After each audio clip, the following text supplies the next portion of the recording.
everybody out there watching. This is going to be a beginning video, but it can also be extremely beneficial for anyone that has had any lower back issues or has never had lower back issues and just wants to stay active and in fact maximize their efficiency with any of the activities they're doing. So this is a rudimentary video on core control, and it's going to provide a couple of challenges for that as well. So if you've been in the office before, we've probably gone over this if you've had lower back pain or even sometimes neck pain. So what this video is going to cover is some proper cues in order to create core tension.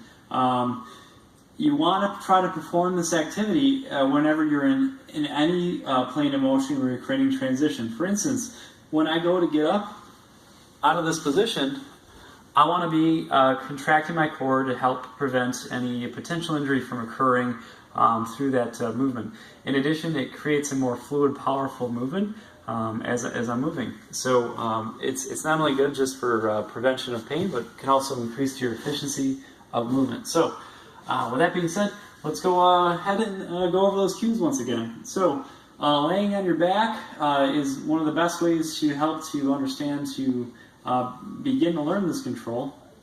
So in order to do a self-check on yourself, there's 2 points you want to hit.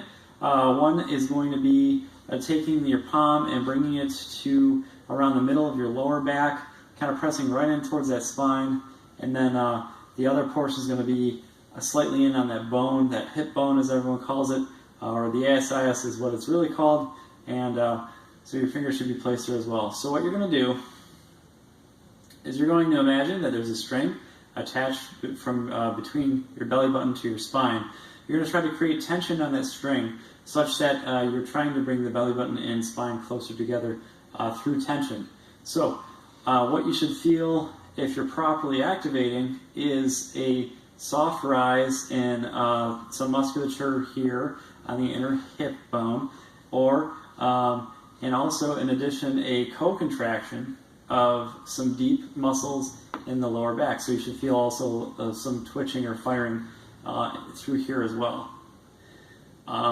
So holding that tension at a 10 to 20% effort whenever you're in any transitional activity is extremely ideal. If you need different cues, please let me know. But those should definitely help. If that doesn't work, there's one more thing you should maybe try to get that activation in the back, because that's where usually the problem occurs.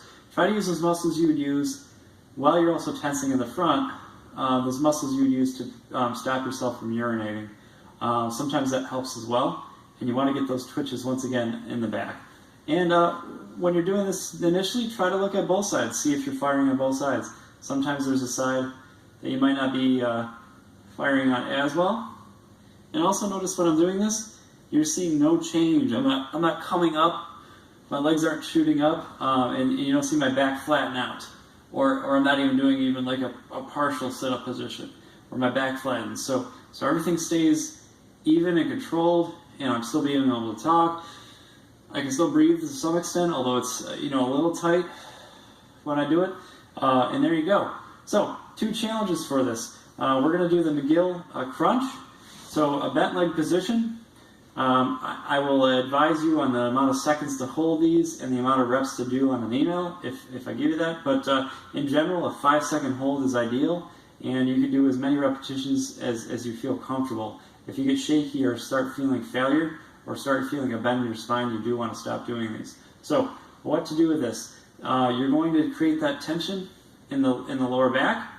From there, you're going to create a slight lift in the leg, 1 to 2 inches. You see that left leg's straight and forward.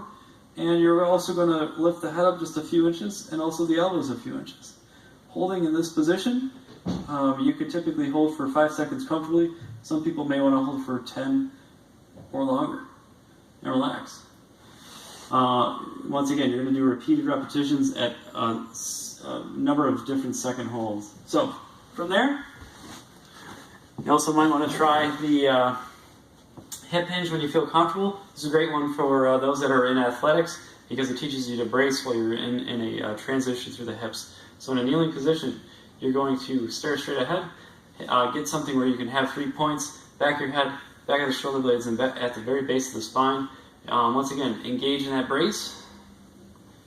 Hinge down such that you're trying to make your body parallel with the floor and driving those hips down towards the heels, and then coming back up, driving through the glutes as you come upwards once you hit that point. Now, the entire time I am bracing. So, creating a rigid, sturdy structure through the middle, through the lower torso, and allowing a transfer of energy from the hips to create a transition of the shoulders upwards. So there you go. If you have any questions, let me know, and I'll text or email you back.